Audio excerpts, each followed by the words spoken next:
नमस्कार। कार्यक्रम हाम्रो नेपाल हामी नेपालीमा स्वागत छ।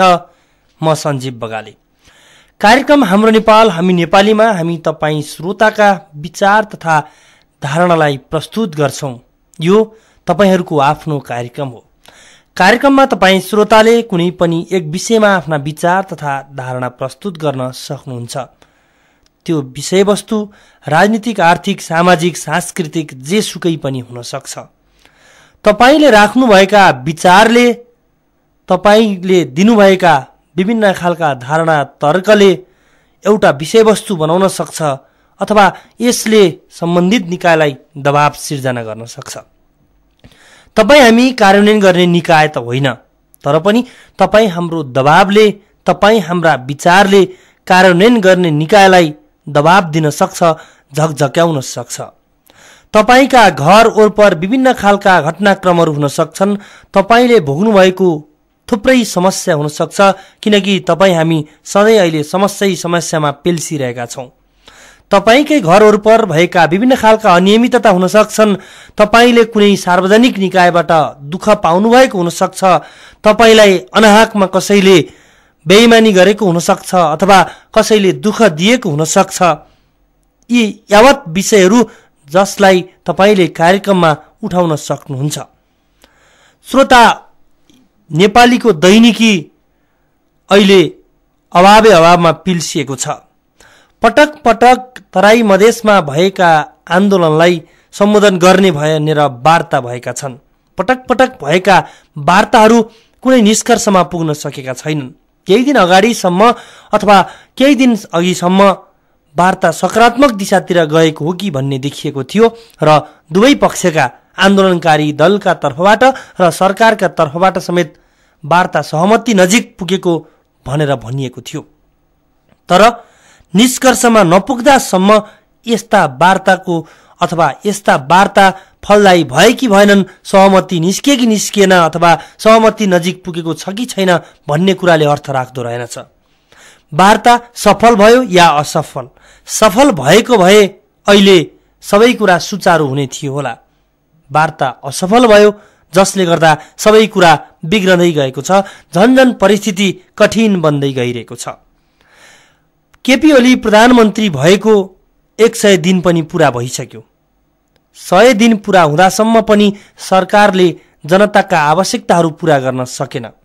यो सरकार समस्याको गर्भबाटै जन्मिएको थियो र यो सरकारले थुप्रै समस्याहरू विरासतकै रूपमा पाएको थियो। त्यो तपाई हामी जनताले पनि बुझेकै छौं। तर यसो भन्दैमा सरकारको नेतृत्व लिनेहरू उम्किन पाउँछन् कि पाउँदैनन्, यो पनि अब तपाई हामीले हिसाब किताब गर्नुपर्ने भएको छ। के सरकारको काम सहज भएको बेलामा मात्रै जनतालाई सेवा सुविधा दिने हो या यो अवस्थामा दिनुपर्छ कि पर्दैन? जनताले खाने पानीदेखि लिएर घरमा पकाउने ग्यासदेखि लिएर आफ्ना लागि चाहिने इन्धन सहज रूपमा पाउनुपर्छ कि पर्दैन? त्यो खालको समस्याहरू अहिले सबैतिर छ। जब वार्ता असफल भयो तब कालोबजारीहरू खुसी हुने गरेका छन्। आजको कान्तिपुरमा निकै एउटा मार्मिक अथवा समय सान्दर्भिक के भनौं, त्यो सबै मिल्ने खालको भनिन्छ।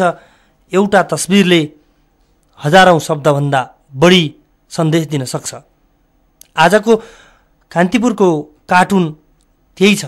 पहिलो पृष्ठमा रहेको कार्टुन जहाँ एउटा कालोबजारी गर्नेको तस्बिर बनाइएको छ। कालोबजारी गर्ने मोटाएको छ। उसका दुईटै हातमा ठुला ठुला सुनका चेन देखिन्छन्। घाँटीमा त्यत्रै चेन लगाएको छ र यति धेरै मोटो देखिन्छ, त्यसको तपाई हामी परिकल्पनै गर्न सक्दैनौं। र दल मोर्चा वार्ता भनेर पनि दिइएको छ र त्यो कालोबजारीको कपडा लगाएको, कालोबजारीको ज्याकेट लगाएको एउटा मोटो मोटो देखिने मान्छे भनिरहेको छ, हुर्रे आज नि कुरा मिलेर। अहिले वार्ता सफल नभएपछि, वार्ता नमिलेपछि कालोबजारीहरू खुसी भइरहेका छन्। पक्कै पनि अहिलेको अर्थतन्त्र कालोबजारीले चलेको छ भन्दा पनि हुन्छ। किनभने यो कुरा त सरकारका उपप्रधानमन्त्री एवं परराष्ट्र मन्त्री स्वयंले स्वीकारिसक्नुभयो कि कालोबजारीले सहयोग गरेका कारण अहिले बजारमा इन्धन पाइएको छ भनेर उहाँले भन्नुभयो। तपाईँ हामी अब बुझ्न सक्छौँ कालोबजारीहरू कति खुसी भयो होलान् यो वार्ता नमिल्दाखेरि। कालोबजारी कति शक्तिशाली होलान् जसले भारतीय नाकाबन्दीका बीचमा पनि संसारको सर्वशक्तिमान बन्ने होडमा पुगेको एउटा राष्ट्र, एउटा विशाल मुलुक भारत जसले नेपाल जस्तो सानो देशलाई नाकाबन्दी गरिरहेको छ, नाकाबन्दीको चपेटामा पारिरहेको छ, त्यसका बीचमा पनि त्यति ठूलो देशलाई पनि झुक्क्याएर तस्करहरूले इन्धन ल्याइरहेका छन्, कालोबजारी गर्नेहरूले इन्धन भित्राइरहेका छन्। अनि नाकामा बसेर धरना गरिरहेका छौँ भनेर गर्व गर्ने मधेसी दललाई समेत उनीहरूले झुक्क्याइदिएका छन्। अनि सरकार जसले आर्थिक उन्नति गर्छु भन्छ, जसले मुलुकलाई आर्थिक दिशामा अगाडि बढाउँछु भन्छ र कालोबजारी र अभावको नियन्त्रण गर्छु भन्छ, उसलाई समेत चुनौती दिने गरी समानान्तर अर्थतन्त्र खडा गरिदिएको छ। कति शक्तिशाली होला नि कालोबजारी गर्नेहरू, जो दल र मोर्चा बीचको वार्ता, राजनीतिक दल र मधेसी मोर्चा बीचको वार्ता असफल हुँदा उनीहरू खुसी छन्। उनीहरूले फेरि सम्झिरहेका छन् अब हाम्रा 16 दिनहरू अझै लम्बिने भए। जति यो आन्दोलन लम्बिन्छ, जति पटक सरकार मोर्चा बीचको वार्ता असफल हुन्छ, त्यति उनीहरू खुसी हुन्छन् कि उनीहरू भन्छन् अब हाम्रा 16 दिनहरू अझै जारी रहन्छन्। उनीहरू खुसी पनि किन नहुन्? उनीहरूले यति महँगोमा बेच्न पाइरहेका छन्। हिजो मात्रै हाम्रो कार्यक्रममा एकजना ट्याक्सी चालकले फोन गर्नुभएको थियो र भन्नुभएको थियो तिहारको भोलिपल्ट हामीले पेट्रोल पायौँ, त्यसपछि पेट्रोल पाएनौँ, तर ट्याक्सी चलाइरहेका छौँ। बजारमा तपाईँ हामीले ट्याक्सी त देखेकै छौँ, तर ट्याक्सीहरूले तेल पाएका छैनन्। अनि कसरी गुडिरहेका होलान्? कहाँबाट आएको छ त्यो तेल? त्यो तेल कालोबजारी गर्नेहरूले ल्याएका छन्। ट्याक्सी चालकले भन्दै हुनुभएको थियो मैले 500 रुपैयाँसम्म पनि कालोबजारीमा किने र अहिले क्रमशः घट्दै गएको छ, 250 मा पाइरहेको छु। भनेपछि कालोबजारीका बीचमा पनि प्रतिस्पर्धा सुरु भयो। अब सायद उनीहरूले अब कुन दिनदेखि केही मात्रै बढी मूल्यमा बजारमा उपलब्ध गराए भने पनि त्यो नौलो हुँदैन। बाहिर जाने गाडीहरू, कलङ्कीबाट काठमाडौँ बाहिर जाने गाडीहरूका छतहरू सबै ग्यास र इन्धन बोक्ने जर्किनले भरिएका छन्। ती गाडीको छतमा ती ग्यासका सिलिन्डर र खाली जर्किन बाहेक केही देखिँदैन र उनीहरू फर्किने बेलामा ग्यासका भरि सिलिन्डर अथवा आधा भरिएका सिलिन्डर र जर्किनभरि पेट्रोल डिजेल बोकेर फर्किरहेका छन्। यो अवस्था कसरी सिर्जना भयो? यसका लागि एउटा कूटनीतिक पहल गर्नु पर्थ्यो कि पर्दैन? यो दोष के सरकारले लिनुपर्छ कि पर्दैन? सरकारको यो असक्षमता हो कि होइन? कूटनीतिक समस्या समाधान गर्नुपर्छ कि पर्दैन? हामी समस्यामै छौँ र गाली गर्नेहरूलाई गर्दिए पुग्छ भनेर मात्रै त सरकारलाई पुग्दैन होला।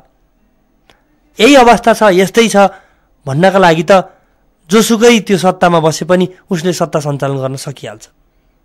यो खालका समस्याहरू समाधान हुने कहिले? तपाईँ श्रोताले यिनै विषयमा केन्द्रित रहेर आफ्ना विचार तथा धारणा राख्न सक्नुहुन्छ। त्यसका लागि हाम्रो स्टुडियोको टेलिफोन नम्बर हो 400652 400652 र 400652 400652। कृपया आफ्ना विचार तथा धारणा राख्दा कोही माथि व्यक्तिगत आक्षेप तथा गाली गलौज नगरिदिनुहोला। साथै आफ्ना विचार तथा धारणा छोटकरीमा राखिदिनुहुनेछ भन्ने हामीले अपेक्षा गरेका छौँ। आउनुहोस् श्रोता, यति बेला कोही श्रोता हाम्रो टेलिफोन सम्पर्कमा आइसक्नु भएको छ। आजका पहिलो श्रोता को हुनुहुन्छ, उहाँको विचार सुनौ। हेलो हेलो, नमस्कार। नमस्कार, कहाँबाट को बोल्दै हुन्छ? म स्वयंमती कुमार अधिकारी। हजुर कुमारजी, केही दिन अगाडि भनेर प्रचण्डज्यूले के भन्नुभएको थियो भने 10 दिनभित्रमा नाका खोल्छ भने ठोक्क गर्नुभएको थियो। आज कति दिन भयो उहाँलाई याद छैन। अनि आपूर्ति मन्त्रीले पनि त्यस्तै भन्ने, प्रधानमन्त्रीले त्यही भन्ने, अनि जनतालाई झुक्किराख्ने। अनि यो अहिले वाइसेलका इन्चार्ज गणेशमान पुन चाहिँ आपूर्ति मन्त्री, उहाँले के भन्नुभएको थियो, उहाँले पनि आफूले भने याद छैन। अनि जनतालाई शास्ति दिइराख्ने, उनीहरूको त्यो लोकतन्त्र भन्ने भाषण चाहिँ प्रचार गरिराख्ने। अनि हामीले आश गर्ने चाहिँ कुन चाहिँ त? ल तपाईँ भन्नुहोस्, लोकतन्त्र आएपछि तपाईँले चाहिँ के पाउनु भयो? जनताले खालि महँगी, अत्याचार, भ्रष्टाचार यति मात्र पाए क्या। अनि हामीले चाहिँ कुन चाहिँ नेतालाई चाहिँ अहिले तपाईँ जहाँ गएर पनि मिडियाले सोध्नु होला, जनताको अगाडि सोध्नु भयो कुन चाहिँ नेता राम्रो भन्यो भने फलानु नेता राम्रो भन्ने ठाउँ छैन। अहिले यस्तो अत्याचार गरेछ, अनि उनीहरूको कुर्सी जोगाउनलाई मन्त्रीमण्डल जम्बू बनाइदिएको छ। अनि जनताको पक्षमा बोल्ने कोही अहिले विद्यार्थी पनि छैन, कुनै पार्टीको नेता पनि छैन। हेर्नुहोस् त, अब हामीले आश गर्ने चाहिँ कसलाई भनेर हामीले उत्तर कोसँग माग्ने भने मेरो चाहिँ सुझाव यति मात्र। हजुर नमस्कार। हजुर धन्यवाद आफ्नो विचारको लागि। यति बेला अर्का कोही श्रोता फेरि हाम्रो टेलिफोन सम्पर्क हुन्छ। हेलो नमस्कार सञ्जय सर। नमस्कार। गंगा प्रसाद शर्मा नेपाली। हजुर, वास्तवमा पृष्ठमा धेरै कुरा आइसक्यो। यो संविधान बनिसकेपछि पनि उही समस्या बारम्बार दोहोरिएका छन्। बिलीको शासनको अन्त्य भएको छ, सरकार स्वयं कालोबजार गर्न उद्यत छ, नागरिक जीवन मरणको दोसाँधमा छन्। यस्तो अवस्थामा देशभक्त नागरिक चुप लागेर बस्नुहुन्न भनेर हामीले नागरिक खबरदारी गर्न आवश्यक ठान्यौँ र भोलि माघ 9 गते 1 बजे लगन के अरे 7 बाटोमा सबैलाई आह्वान गर्यौं। र यो किन पनि आवश्यकता भयो भने नागरिक खबरदारी गर्दा गर्दै पनि क्षेत्रीय दल र अरू दल र बीच हिजोदेखिको वार्ता मिलेन भनिएको छ। मिलोस् पनि कसरी? यी सबै लुटिरहेका छन्, कालोबजार गरिरहेका छन्, कमाएकै छन्, भ्रष्टाचार गरेका छन्, कमाएकै छन्, विदेशी गुप्तचरको तलब खाएकै छन्। राजनीति यति क्रूर भयो कि अरूको नुन खाएर उत्पात मचाउने मान्छे मार्न लगाउने, त्यसको क्षतिपूर्ति नागरिकको करबाट तिर्नुपर्ने, निषेधको राजनीति गर्ने, बिना हात हतियार भेलाउने संवैधानिक अधिकारको दुरुपयोग गर्ने, सबै ध्वंसात्मक क्रियाकलाप गरेर आर्थिक, सामाजिक, सांस्कृतिक, मानवीय सबै ध्वस्त भइसक्यो। यस्तो अवस्थामा भारतले गराइदिएको 12 बुँदे सम्झौताले, तय गरेका एजेन्डाले मुलुक करिब करिब ध्वस्त भएको अवस्था छ। यसलाई नजरअन्दाज गर्दै 4 दलीय सिन्डिकेटले एकतर्फी रूपमा संविधान संशोधन गर्दैछ। यो संशोधन होइन, खारेजको आवश्यकता छ। गणतन्त्रको 12 वर्ष यात्रा दुःखद छन्। अब त यी विनाशकारी बिना लगानीका राजनीतिक दलले पूर्व राजा ज्ञानेन्द्रले भने जस्तै जनताको नासो जनतालाई नि सुम्पियोस्, कसरी शासन चलाउनुपर्छ हामी निर्णय गरौँला। नमस्कार, धन्यवाद। धन्यवाद। पक्कै पनि जुन शनिबार दिनको 1 बजे 7 बाटोमा नागरिक खबरदारी कार्यक्रम र नागरिकले खबरदारी गर्ने सरकारले जुन काम गरिरहेको छ अथवा जसरी सरकार जनताका समस्याप्रति संवेदनहीन भएर बसिरहेको छ त्यसका विरुद्धमा खबरदारी गर्नका लागि 7 बाटोमा दिउँसो 1 बजे नागरिक खबरदारी कार्यक्रममा जुन हाम्रा श्रोताले आग्रह गर्नुभएको छ र त्यसमा भेला हुन जुन आग्रह गर्नुभएको छ, मैले यो कुरा तपाईँ श्रोतालाई जानकारी गराएँ। आजभन्दा धेरै समय भइसक्यो कि कार्तिक 19 गते वाणिज्य तथा आपूर्ति मन्त्री गणेशमान पुनले, अहिले उहाँ आपूर्ति मन्त्री मात्रै हुनुहुन्छ, उहाँले कार्तिक 29 गते एक दैनिक पत्रिकालाई अन्तर्वार्ता दिँदै भन्नुभएको थियो 1.5-2 सातामा चाहिए जति इन्धन दिन्छौँ भनेर। आपूर्ति मन्त्री गणेशमान पुनज्यू, त्यो 1.5-2 साता कहिले आउँछ? तपाईले नसक्ने कुरा किन भन्नुभयो? हामी प्रयास गरिरहेका छौं भनेको भए पनि के हुन्थ्यो? तपाईलाई नेपालको वास्तविक अवस्था थाहा थियो कि थिएन? तपाईले किन जनतालाई झुट बोल्नुभयो? 1.5-2 सातामा चाहिए जति इन्धन दिन्छौं भनेर तपाईले कार्तिक 19 गते बिहीबार अन्तर्वार्ता दिनुभएको छ। आपूर्ति मन्त्री गणेशमान पुनज्यू, आफ्ना विगतका भनाइहरूलाई पनि ख्याल गरिदिनु होला। यो समयमा तपाईले इन्धन आपूर्ति गर्न त सक्नु भएन, चाहिए जति इन्धन दिन त सक्नु भएन। अब तपाईले मैले बोलेको यो झुटो साबित भयो, मैले नसक्ने कुरा बोलेछु, म यो बोली फिर्ता लिन्छु अथवा माफी माग्छु भन्नु पर्छ कि पर्दैन? तपाईले दिन सक्नु भएन अथवा तपाईको बसमा यो कुरा थिएन, त्यो सबैले बुझेका छौं। तपाईले चाहदैमा इन्धन आपूर्ति सहज हुन्छ भन्ने होइन, तर तपाईले अभावका बीचमा पनि जुन खालको कालोबजारी देखिएको छ, जसरी ओइल निगम स्वयंको मिलेमतोमा कतिपय ठाउँहरुमा कालोबजारी भइरहेको छ, यो तपाईले नियन्त्रण गर्न सक्नुहुन्थ्यो। तपाईले आफूले चाहिने काम, सक्ने काम पनि किन गर्नु भएन र नसक्ने कुरा किन बोल्नु भयो? 1.5-2 सातामा चाहिए जति इन्धन दिन्छौं भनेको त्यो 1.5-2 साता कहिले आउँछ? आपूर्ति मन्त्री गणेशमान पुनज्यू, कार्तिक 19 गते बिहीबारको 1.5-2 साता कहिले हुन्छ? तपाईले यो एकपटक गनिदिनु होला अथवा मैले सकिन भनिदिनु होला। त्यसकारण तपाईले अबदेखि जनतालाई झुटा आश्वासन दिने काम नगर्नुस्। जनतालाई यसरी आशामा पार्नु हुँदैन। नपुग्ने कुरा दिन्छु अथवा नसक्ने काम गर्छु भन्नु हुँदैन। यसरी आश्वासनका पोका बान्ने मात्रै नेता हामीले खोजेका छैनौं। अहिलेसम्म धेरै नेताहरूले नेपाली जनतालाई आश्वासनका पोका दिइसकेका छन्, तर कामको पोका अथवा कार्यान्वयनको पोका कसैले दिएको छैन। त्यसैले अब आश्वासन नेपाली जनतालाई चाहिएको छैन।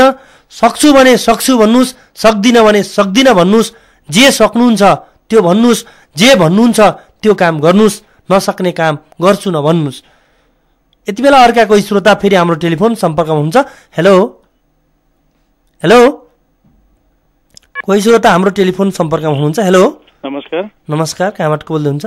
म चाहिँ भरत रोका ठमेलबाट। हजुर भरतजी, मलाई यो कार्यक्रमप्रति नै असन्तुष्टि लागिरहेछ। किनभनेदेखि यो मञ्च सार्वजनिक मञ्च हो। यहाँ केही साथीहरूले केही आफ्नो कुराहरू मात्र राखिरहनु भएको छ।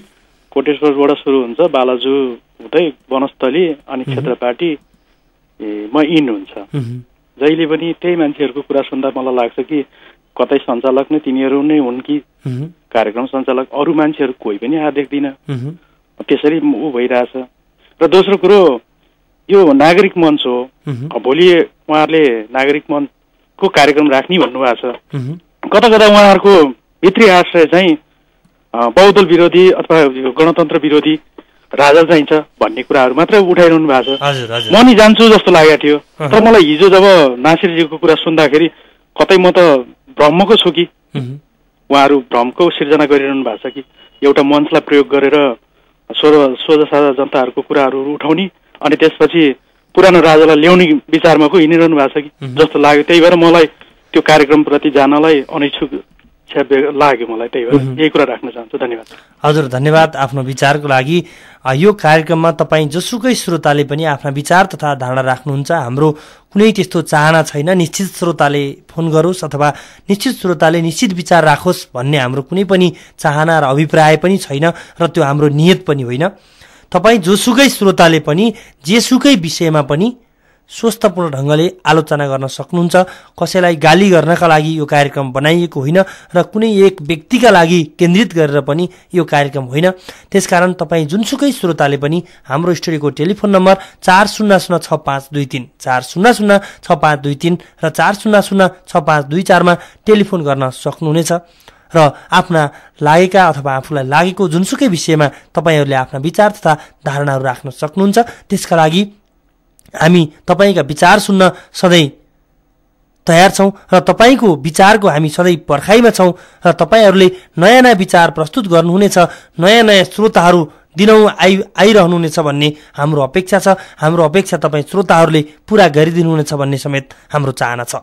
यति बेला अर्का कोही श्रोता फेरि हाम्रो टेलिफोन सम्पर्कमा हुन्छ। हेलो बालाजीबाट ध्रुव केसीको नमस्कार। हजुर ध्रुवजी, अहिले भर्खरका पूर्व मित्रज्यूले भन्नुभयो हामी चाहिँ नि नागरिकको तर्फबाट उठेको यो कार्यक्रम हो।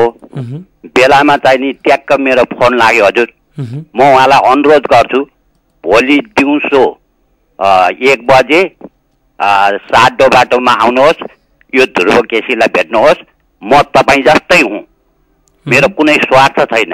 मैले चाहिँ नि 2टा माउरीको घाट धुलो पिठो पारेर चामल उसिने, अब 2टा खाट चाहिँ नि धुलो पिठो पारेर चाहिँ नि फेरि चामल उसिने र बालबच्चा पाल्ने सुरसारमा छु। अब यो हामी सारा नेपाली नागरिकहरू जो चाहिँ नि राजाको पुच्छर लागेका छन्, जो काङ्ग्रेसका पुच्छर लागेका छन्, जो एमालेका पुच्छर लागेका छ, विभिन्न दलका पुच्छर लागेका छन्, ती सारा नेपाली दाजुभाइ दिदीबहिनीहरू हामी पीडित छौँ र हामी पीडित नागरिकहरू नेपालका नागरिक हौँ, कुनै पार्टीका झोले झन्डा होइनौँ। त्यस कारणले चाहिँ नि भोलि 1 बजे साडो बाटो चक्रपथ चोकमा भेटघाट गरौँ र चाहिँ नि हामीहरूले उठाएका कुराहरू कुनै पार्टी व्यक्तिको यो उनीहरूको चाहिँ नि कुरालाई चाहिँ नि माथि लगाएर उनीहरूलाई ठुलो बनाउनलाई होइन। हामी बिहानै दुःख काटेर बेलुकी दुःख काटेर जीवन सहज पार्न सकेनौँ। सरकारले हामीलाई मद्दत गरेन। हजुर धन्यवाद आफ्नो विचारको लागि। यति बेला अर्का कोही श्रोता फेरि हाम्रो टेलिफोन सम्पर्कमा हुनुहुन्छ। हेलो हेलो हजुर नमस्कार। नमस्कार, कहाँबाट को बोल्दै हुनुहुन्छ? म पृथ्वीराज रेठिमबाट। हजुर पृथ्वीराज रेठिमबाट। हजुर आफ्नो विचार हाल्न सक्नुहुन्छ? हजुर यो तपाईँले सुरुमा चाहिने पृष्ठभूमिमा सबै राखिदिनु भयो। गाडीमा के कसरी डिजल पेट्रोल आइरहेछ, यो ओसार पोसार गर्नेको र कसको मिलो मतोतमा यो भइरहेछ भन्दाखेरि त यो भ्रष्टहरूले देश नि भ्रष्ट बनाइसकेको अवस्था छ कि। र सम्बन्धित निकाय चाहिँ मानव अधिकारवादी होस्, अख्तियार होस्, सरकारका यो पार्टी कार्यकर्ता विद्यार्थी युनियन सबैलाई चाहिने यो काली बजारी कृत्रिम अभाव मूल्यवृद्धिको पर्सेन्टेज पुगिरहेको छ कि यसैले सबै निकाय कराउँछन् होइन, तर कारवाही केही गर्दैन। कारवाही के हुन्छ भन्दाखेरि ग्यासमा चाहिने कुनै अजुरी पर्यो भने जान्छन्, प्रहरी पुग्छन्, अनि सम्बन्धित व्यक्तिले लिएर जान्छन्, 10-12 ग्यास पनि लिएर जान्छन्, आधी घण्टामा छोडिदिन्छन्। पेट्रोल समाते 50% लान्छ। यस्तो अवस्था देशको छ भनेदेखि अनि अहिले ग्यास पेट्रोल डिजल कहाँ पाइरहेछ भन्दा जुत्ता पसलमा पाउँछ, कपडा पसलमा पाउँछन्, यो अर्को चाहिने हार्डवेयरमा पाउँछन्। तर जसले चाहिने यो ठेकापट्टा लिएको छ, जसले यो म आयात चाहिने गर्छु, यो वितरण गर्छु, त्यहाँ चाहिँ पाउँदैन। यानि सरकार शून्य छ। 46 सालपछि यो देश ध्वस्त बनाउनको लागि राजनीति यो देशमा हावी भएको छ। यति नै। धन्यवाद। हजुर धन्यवाद आफ्नो विचारको लागि।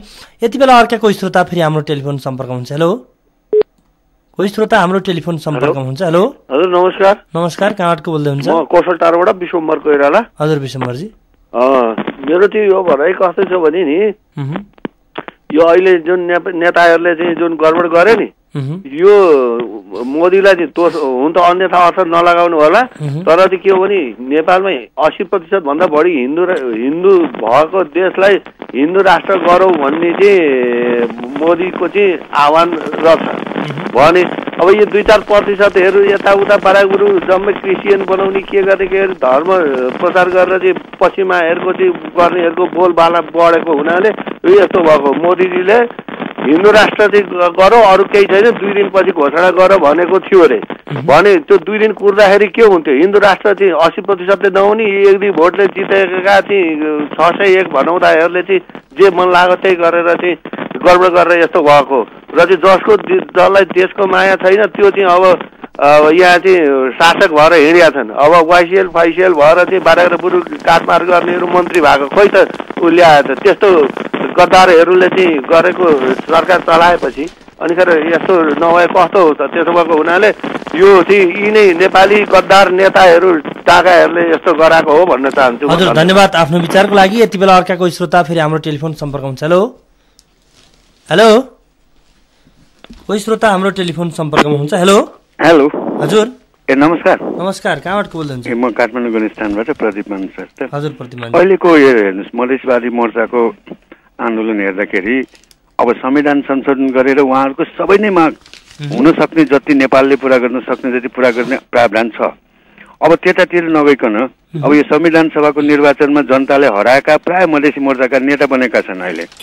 अब यो त कस्तो भने यो नेपालले नचाहेको र नचाहिने र नेपालले पुरै गर्न नसक्ने माग हो यो।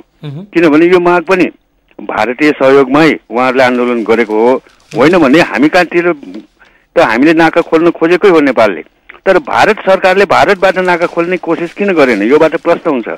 संशोधन मात्रै कुरा होइन यो। हेर्नुहोस् एउटा कुरा के सत्य हो भने भारतले पनि खालिस्तान आन्दोलन बेहोरेकै हो, श्रीलङ्काले पनि जाफना अलगाव आन्दोलन बेहोरेकै हो र त्यो समाधान गरेकै हो।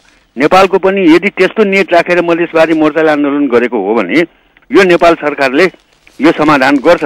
अब के त्यसको लागि नेपाली जनताले पनि अब राष्ट्रियताको लागि केही दुःख त सहनु पर्यो। राष्ट्र विखण्डन हुने किसिमको आन्दोलन त हो भनेर त अब प्रश्नै देखियो नि। धन्यवाद।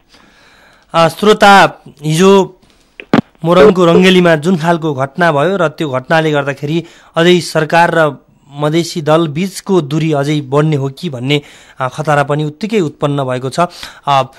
विशेषतः ओली प्रधानमन्त्री केपी ओली र मधेसी नेताको प्रतिष्ठाको लडाईँमा 3 सर्वसाधारणको ज्यान गएको भनेर नयाँ पत्रिकाले यो समाचार छापेको छ र मैले यो प्रस्तुत गरिरहेको छु। मुख्यतः केपी ओली र राजेन्द्र महतो बीच 1 वर्षदेखि वाकयुद्ध चलिरहेको थियो।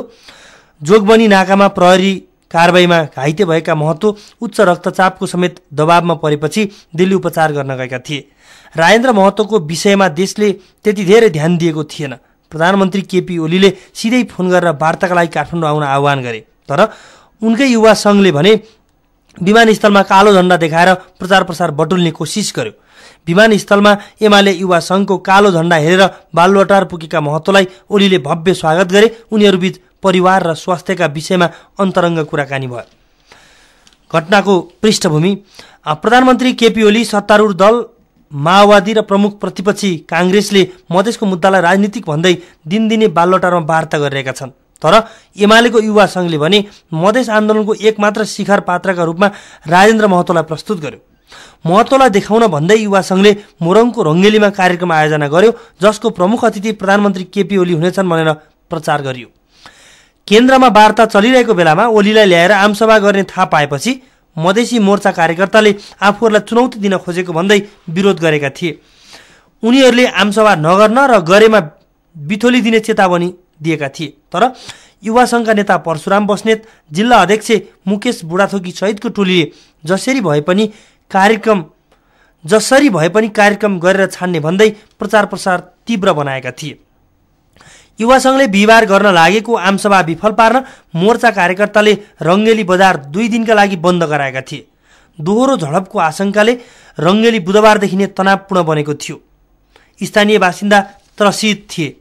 बिहिबार के भएको थियो? नयाँ पत्रिकाले यो विवरण दिएको छ।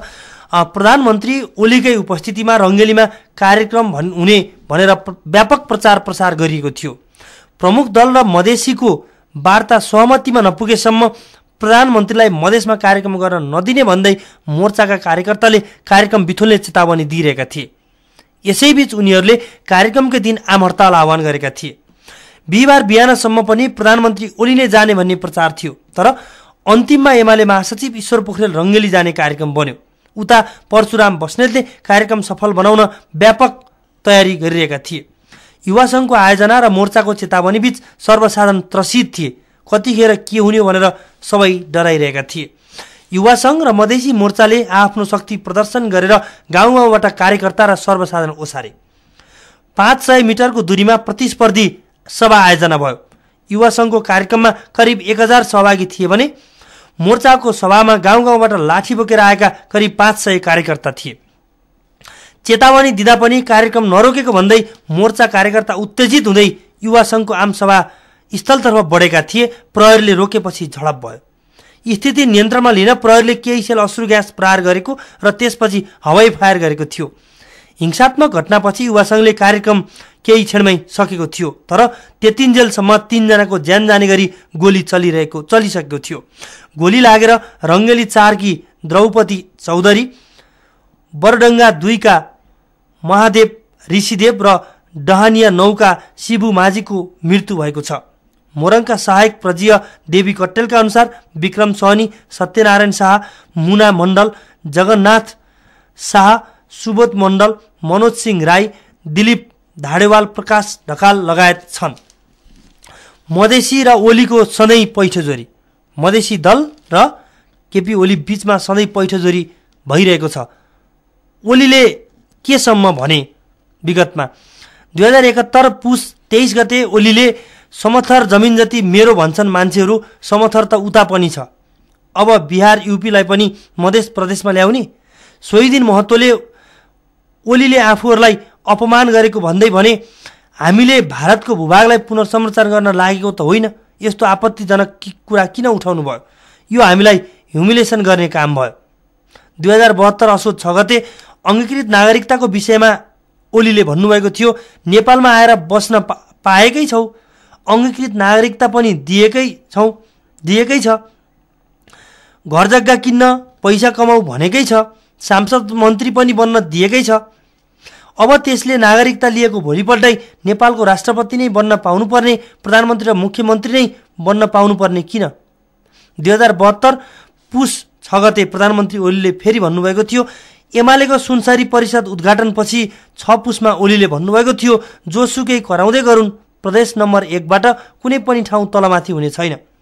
जनकपुरदेखि परतिरका मान्छेले सुनसरी, मोरङ र झापा मेरो भन्दैछन्, के भन्न खोजेका हुन् म बुझ्दिनँ। दिल्लीमा महतोलाई ओलीको फोन पुगेको थियो।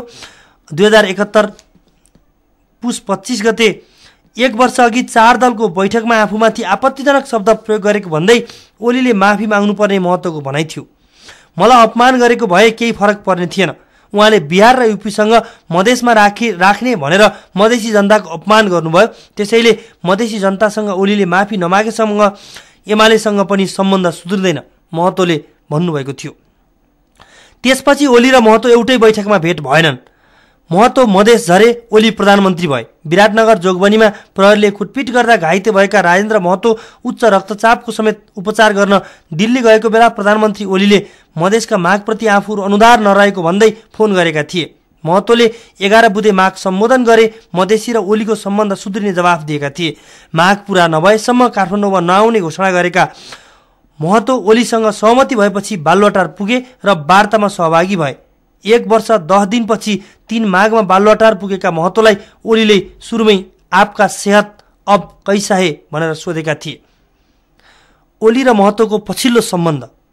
ओलीसँग 1 वर्षपछि बालुवाटारमा भएको भेटबारे विभिन्न सञ्चार माध्यममा प्रतिक्रिया दिँदै महतोले भने उहाँले धेरै बेर मेरै स्वास्थ्यबारे जानकारी लिनुभयो। त्यसपछि हामीबीच राजनीतिक विषयमा कुराकानी भयो। हिन्दी, मैथिली र नेपाली भाषामा कुरा भयो। हामीबीच धेरै पछि भेट भएको खुलेरै कुरा भयो। महतोले भने उहाँले धेरै समय डिक्सनरी नै देखाएर मैले बोलेको अर्थ यो हो भनेर खर्चिनु भयो, प्रष्टीकरण दिन खोज्नुभयो। यो खालको अवस्था विशेषतः प्रधानमन्त्री केपी ओली र मधेसी दल बीचमा देखिएको जुन टकराव छ त्यो टकरावको विषयमा हामीले नयाँ पत्रिकामा लेखिएको समाचारलाई प्रस्तुत गऱ्यौँ। यति बेला अर्का कोही श्रोता फेरि हाम्रो टेलिफोन सम्पर्कमा हुनुहुन्छ। हेलो हेलो, कोही श्रोता हाम्रो टेलिफोन सम्पर्कमा हुनुहुन्छ। हेलो सर, नमस्कार। नमस्कार। नासिर खान क्षेत्रपाटी। हजुर नासिर जी, अघि 3-4 कल अगाडि हाम्रा नासिर जी आफ्नो विचार राख्न लागेको सर। कलर श्रोतालाई सम्मान गर्दै उहाँले भन्नुभयो हामी राजावादी हो कि क्या हो भनेर। मैले यो काठमाडौँमा जन्म लिएको 18 सालमा हो र 23 सालदेखि होस सम्हालेदेखि यो काठमाडौँ यति शान्ति विकास थियो र आजको मितिमा हेर्दाखेरि बडा चित्त दुख्छ जुन यो भाँड भैलो नेताहरूको पार्टीहरूको। त्यसकारण हामी न राजाको मान्छे हो न त राजाको पुच्छर नै हो।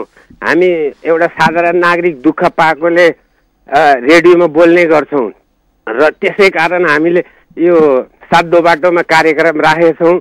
कृपया आइदिनु होला, हामी कुनै वादीको मान्छे होइनौँ भन्न चाहन्छु। हजुर धन्यवाद आफ्नो विचारको लागि। श्रोता, कार्यक्रम हाम्रो नेपाल हामी नेपालीको निर्धारित समय पनि सकिसकेको छ।